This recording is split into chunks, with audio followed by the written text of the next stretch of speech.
En el video de hoy vamos a ver la implementación de borradores en la aplicación RAP que venimos construyendo. Los borradores o draft llenan la brecha que hay entre un patrón de comunicación sin estado y una aplicación que requiere estado. Si recordamos lo que vimos anteriormente, las aplicaciones RAP utilizan el patrón de comunicación o data. Este patrón se basa en la arquitectura REST. Básicamente lo que nos dice es que el cliente le envía el estado completo al servidor en cada request. Y lo que sucede aquí es que, bueno, el servidor no va almacenando este estado intermedio en cada request, sino que se lo solicita al cliente cada vez que éste lo llama. Los borradores permiten al usuario final continuar con el trabajo en un momento posterior o de un dispositivo diferente, incluso si la aplicación finaliza inesperadamente. Bueno, un poco lo que comentábamos antes. Como vamos a tener aplicaciones con estado ahora, en caso de que haya una terminación abrupta del procesamiento, el usuario va a poder continuar desde el último momento que interactuó con el servidor. Los borradores se aíslan en su propia persistencia, es decir, no influyen en los demás procesos empresariales hasta que son activados. Acá básicamente se nos está adelantando que vamos a tener otra tabla de base de datos. Si vemos la imagen, tenemos dos categorías ahora. Tenemos las instancias de borrador y las instancias activas. Y cada una de estas instancias tiene su propia tabla de base de datos. Algunos principios básicos, bueno, la lógica principal se implementa en la actividad activa y puede afectar a las entidades de borrador de la misma manera. Solo puede haber un máximo de una instancia de borrador para cada instancia activa. Esto es una limitante de este framework en realidad. No quiere decir que cualquier borrador de otra implementación o otra arquitectura solo pueda tener una instancia, pero RAP, por el momento, en la versión que se encuentra, sí nos deja tener una única instancia de borrador por instancia activa, es uno a uno la relación. Y bueno, el valor de la clave primaria de un borrador y la instancia activa correspondiente es el mismo. Algunas consideraciones previas que tenemos que tener al momento de diseño se define en la definición del comportamiento mediante el indicador sintáctico WithDraft, ya lo vamos a ver esto. No puede implementarse para algunas entidades sí y otras no, es decir, recordemos que un objeto de negocio puede estar compuesto por varias entidades. En el momento que yo diga que la entidad maestra admite draft, lo van a hacer todas las entidades hijas también. Es decir, afecta a todo el objeto de negocio. Sin importar el escenario implementado, el manejo de los borradores se delega en el framework, ya sea que es administrado o no administrado, el framework siempre va a manejar la implementación de draft. Y la implementación del comportamiento es necesario reemplazar la estructura key por TKI. Esta última contiene el indicador isDraft. Bueno, esto es muy importante. Si nosotros hicimos una implementación para leer las entidades o modificar las entidades del objeto de negocio utilizando la estructura porcentaje key, no nos va a andar para nada, ya que no va a saber qué entidad está consultando, si la entidad activa, la instancia activa o la de borrador. Así que bueno, un poco con estas consideraciones, ya sí me interesa ir al código, a la implementación que tenemos, para ver algunas cositas las que estuvimos revisando en la diapositiva. Acá ya estamos en la definición del comportamiento y vamos a empezar a ver la implementación de los conceptos que mencionamos en la diapositiva en nuestro objeto de negocio. Vamos a ir de a poco, vamos a ir haciendo un ping-pong entre la diapositiva y el IDE, porque hay muchísimos cambios respecto de los videos anteriores, y si vemos todo junto va a ser muy abrumador. Así que vamos a comenzar sencillo. Para que un objeto de negocio implemente borradores, lo primero que se hace al comienzo es poner WithDraft. Después también, como veíamos anteriormente, vamos a tener una tabla de borradores por cada entidad del objeto de negocio. Tenemos una para los clientes, tenemos una para los contratos, y también tenemos la correspondiente para los valores concretos. Vamos a tener que definir las acciones de draft, que son estas que están aquí. Esto ya lo vamos a ver más adelante. Tenemos dos campos de ITAG. Antes teníamos uno. Vamos a tener un total ITAG sobre el campo Last Change Chart y el ITAG Master, que es el que tenemos anteriormente, pero sobre un nuevo campo. A diferencia de los videos anteriores, donde implementábamos Early Numbering, ahora tenemos Late Numbering. Así que bueno, vamos a ver cómo afecta esto un poco en la implementación del comportamiento. Como vimos anteriormente, lo primero que hay que hacer después de poner WithDraft es modificar todas las estructuras con porcentaje key por porcentaje TKY o TKI.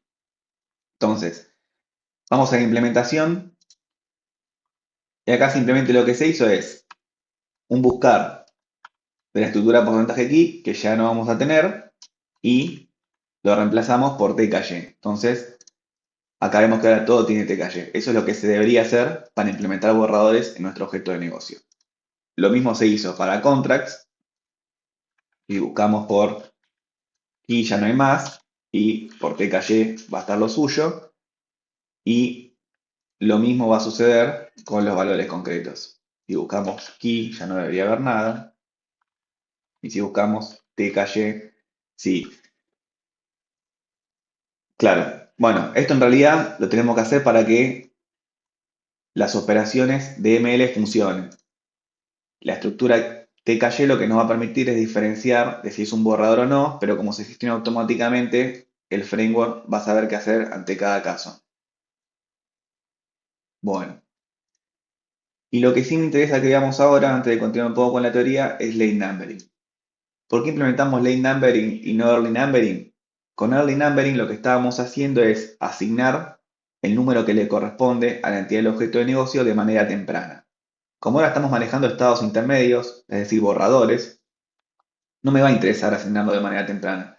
Porque si yo lo asigno de manera temprana a un borrador y este después se descarta, me consumí un número del rango de números y la verdad es que no produje ningún cambio transaccional. Y si empezara a jugar con borradores, modificar, descartar, descartar, sigo consumiendo el rango de números y la verdad que no impacta el sistema. Entonces, vamos a generar el número que le corresponde a cada entidad del objeto de negocio cuando ya estemos en la secuencia de grabado y estemos seguros de que vamos a persistir la instancia activa. Entonces, al ponerle numbering acá, lo que sucedió es que los métodos que teníamos para darle numbering ya no los vamos a necesitar. Estos se encontraban antes en el handler del comportamiento. Y ahora lo que vamos a hacer es implementar dentro de la clase eh, Behavior Saver, que si recordamos, acá lo que estábamos grabando también en una tabla Z eran los cambios a nivel de lo que se producían sobre la entidad Customer. Vamos a implementar un nuevo método que es Adjust Numbers, que básicamente lo que va a hacer es lo que hacíamos antes en Early Numbering, solo que ahora lo hacemos cuando ya estamos en la secuencia de grabado y no se puede ir para atrás. La lógica es bastante parecida, es consumir un objeto del rango de número correspondiente. Para Map Customers tenemos el de Gepard y para los contratos el de Bertrand. Básicamente lo mismo que teníamos antes, pero en un momento posterior de lo que es el runtime del objeto de negocio.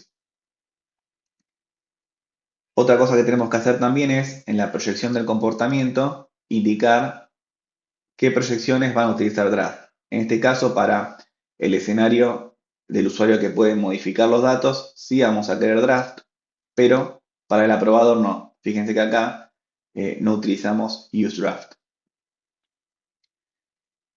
Creo que estamos en condiciones de avanzar un poco más con la teoría, así vamos viendo luego la implementación correspondiente.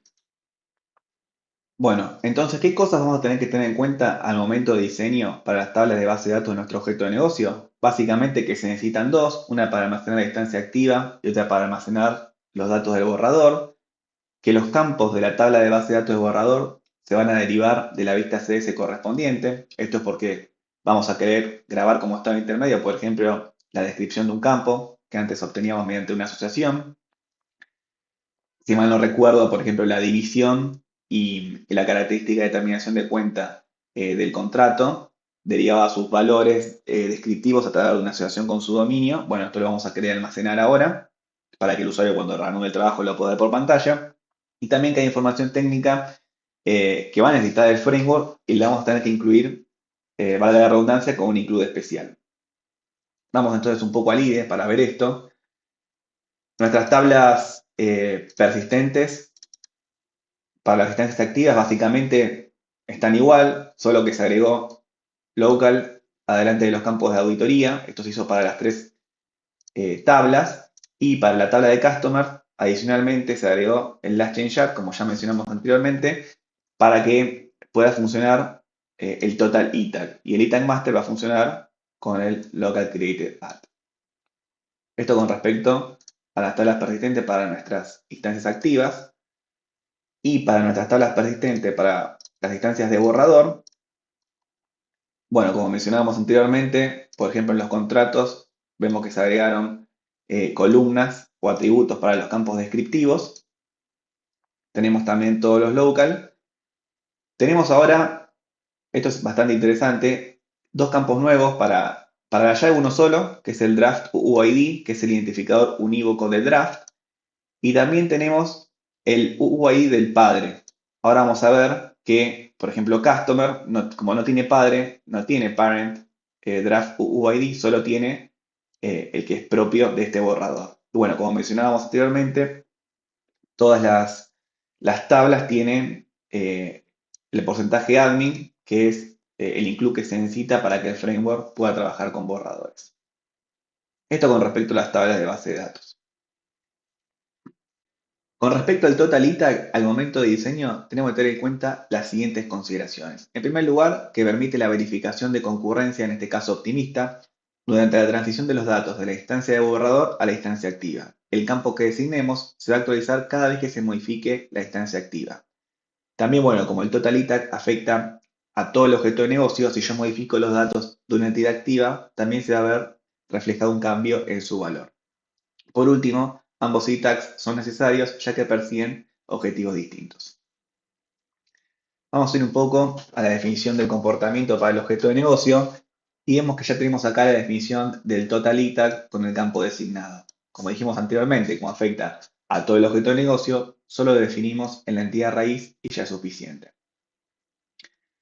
Luego en la vista CDS de interfaz, la de proyección no hay que hacer nada, colocamos el campo con la notación semantics system time con last change at en true. Y bueno, eso es todo. Ahora podemos hacer un preview de la aplicación y ver cómo afecta esto. De hecho, esta es la primera vez que hacemos acá en el video un preview de la aplicación con draft. Y vemos que hay un draft para el partner que termina en 00.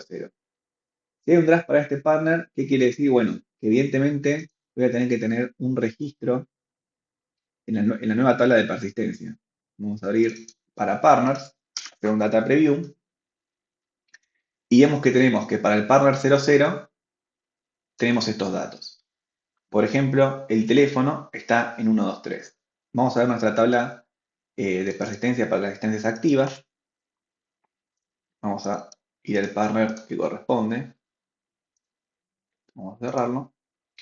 Y vemos que, por ejemplo, el teléfono está en 456. Es decir, en nuestro estado intermedio de la aplicación tenemos un valor, en este caso el teléfono del partner, que no está persistido como instancia activa. Es decir, es un estado intermedio. Yo lo que puedo hacer básicamente son dos cosas. O descartar este borrador y que se descarte el valor, o persistir el cambio del borrador, que lo que va a terminar haciendo es actualizar la instancia activa. Esto que veíamos acá por tabla de base de datos, también lo podemos ver en la aplicación. Yo ahora tengo que para mi borrador, tengo, bueno, el borrador y voy a poder ver también la instancia activa. La instancia activa, como se ve acá, está bloqueada. Entonces, como lo comenté, podemos guardar el borrador o descartarlo. En este caso, lo voy a guardar. ¿Qué va a ocurrir cuando lo guarde? Bueno, lo que veíamos en la teoría. Se va a eliminar el registro de la instancia de borrador y solo va a quedar la activa. Entonces le damos Save.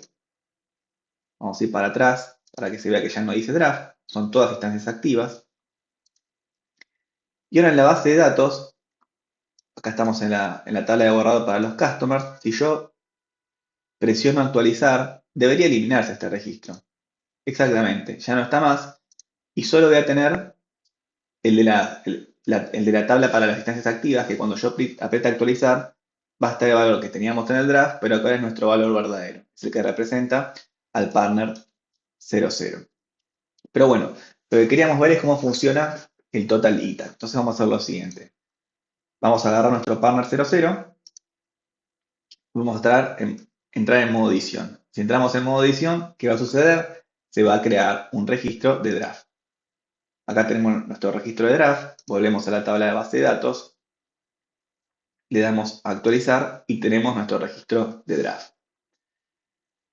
Entonces vamos a abrir otra sesión, otro customer.